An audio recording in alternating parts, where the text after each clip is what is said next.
Jake with some absolute heat there. Kings of Leon with Pyro from their 2010 release, Come Around Sundown. I really, really enjoyed listening to Banger. that. I haven't heard that in Absolute so banger. long, and it's such a fucking perfect song. It's a in my beautiful eyes. song. It is so nice. And then we had the iconic Oasis with Champagne Supernova. I wrote down, the only notes I wrote down were outrageous band, outrageous song. Yeah, good on me.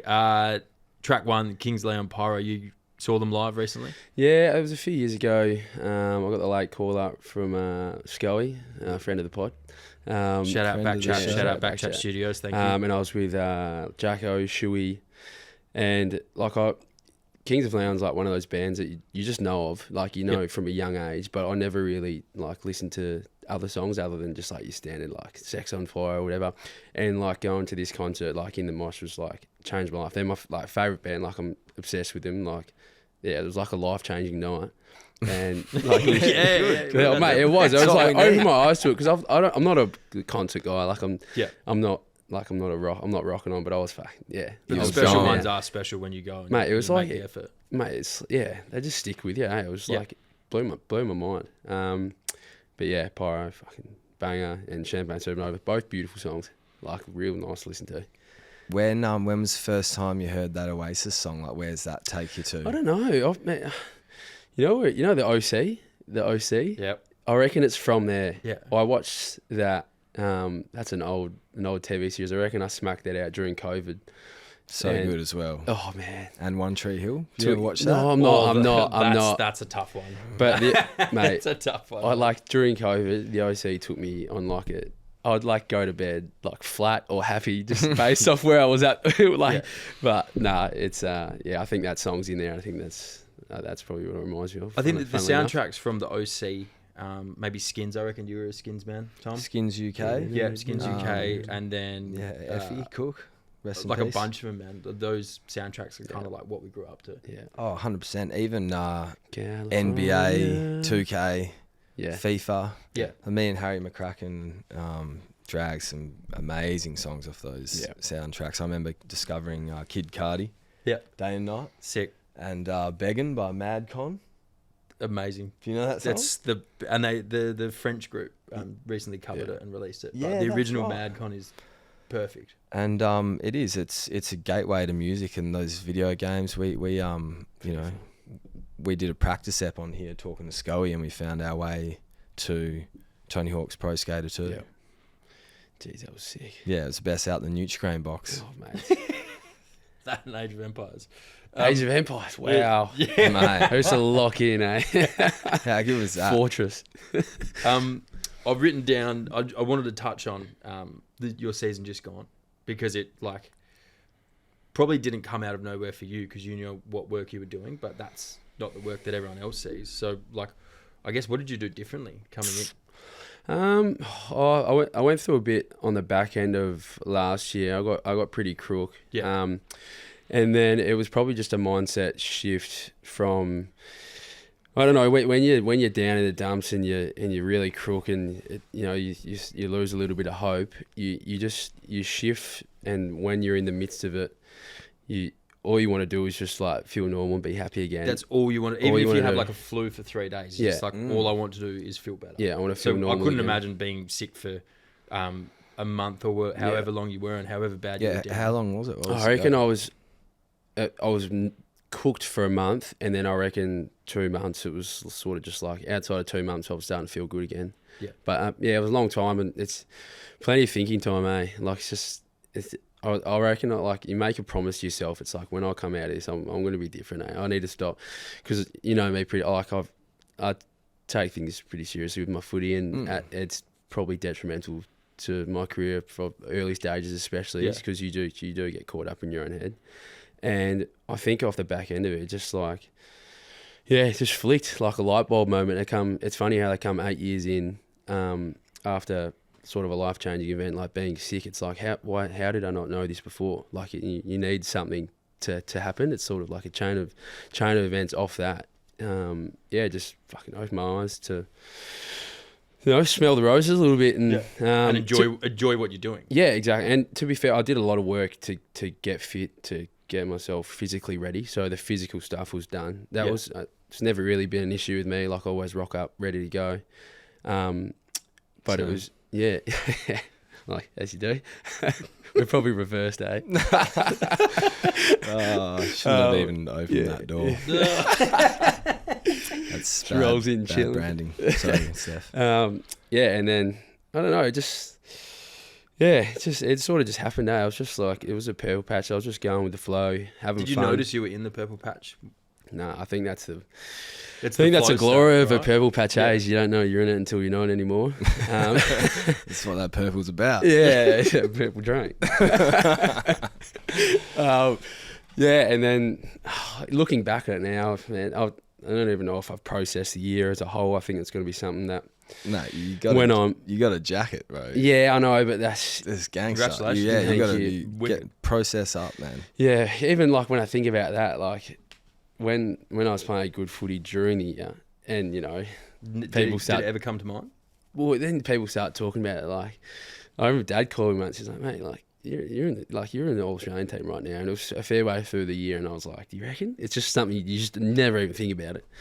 And then it was late in the year, and I reckon there was like three or four games to go, and I was like, I started thinking about it. I was like, yeah, I'm going to try Did it affect you at all? Nah, on the I don't field? think so. No. No, I don't think so. But it is the old after game checking how many goals that bloke's kicked. Like, I remember watching Jezza Cameron kick 9 on us in the last game. I was like, there we go. There it is. It's all over. I want to Jacket's run gone. down there and start playing on you, mate.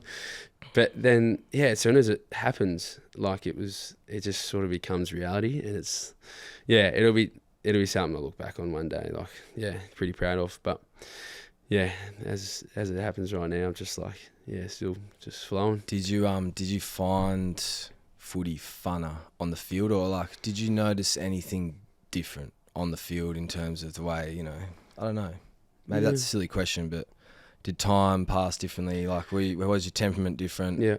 Was things funny? Were you laughing more? Like Yeah. obviously it helps when you're kicking bags and the crowd's going psycho. Yeah, but it Taking wasn't. hangers. I probably started playing really good. Probably, mate, I think it was like round 5 or 6 where I started hitting my straps. And the first few games, I was still playing alright, but we were losing, and I just wasn't. I don't think I was dwelling on mistakes or performances or team individual for as long as I had in the past. It was sort of just like once they were done, they were done. I was on to the next. Yeah. It was more for me. It was like just go out and work your ass off and crash a few packs, and whatever happens after that happens. And I think that just allowed me to deal with the performances way better. We kind of And- freed yourself up. Yeah, mate. It's like the shackles off your shoulders. It's Yeah. like I just signed a new deal, so I had a couple of years. So I was like, I've got nothing to lose. Yeah. Like, you know, I'm here trying to Man. crank. Do you know what that speaks to, if you ask me, is that there's so much going on in the game of footy and you want to do everything right? Obviously you want to tackle, chase down, fill the corridor, kick goals, take hangers, right? But you said what? Work really hard and crash packs? It's like there's this reduced version of what you need to think about that will help you play really well. Yeah. And it doesn't have to be everything. And if everyone can find like, right, I get my positioning right and I attack the contest, go really hard Yeah. at the ball and try. You're the same. That's the thing. And you find that simple sort of one or two things. And then obviously when you pick the ball up running full tilt and you see an Eagles jumper, you're just giving it like it's just instincts. Yeah. But before that, the thing you need to worry about Yeah. is working really hard and crashing a couple packs. They're just two easy things, and what allowed me to actually do that was probably a positional change, just playing as a genuine full forward. And I think in the past, like playing wing, like high half forward, like +1 behind the ball, it's like you can't focus on crashing packs and working hard because you know it's just different. That it doesn't align with the role sort of thing. And I think 100%. just a bit of freedom, playing closer to goal. I mean, who would have thought playing closer to goal, kicking more goals, man. Must have that. spoken to Josh Kennedy recently. Oh man. Did anyone give you that advice to simplify it, or you just kind of naturally got there because you know your mind freed up with a contract, you're not worrying about home, you have more time to worry about? Yeah, exactly what definitely. you And I want to think I had a new forwards coach this year, Yep. Matty Knights, great man, and he was just like, you know, and I just hit it off with him straight away because he was the mids coach for a couple of years, and we got on really well. and then he come forward, and I was like, this is going to be great. Like it happened for me at the right time, where like his values just aligned with me. To the point where he measured me on the couple of little simple things. How was it for you, Tom, seeing Jake's kind of like rise? Did you sort of see it in the preseason and noticed it earlier, maybe a year prior? Like, shit, he can fucking play. No, I knew a long time ago. Yeah. I knew a long time ago, and it was because I'd played on Jake. So when Jake first got drafted, what pick were you?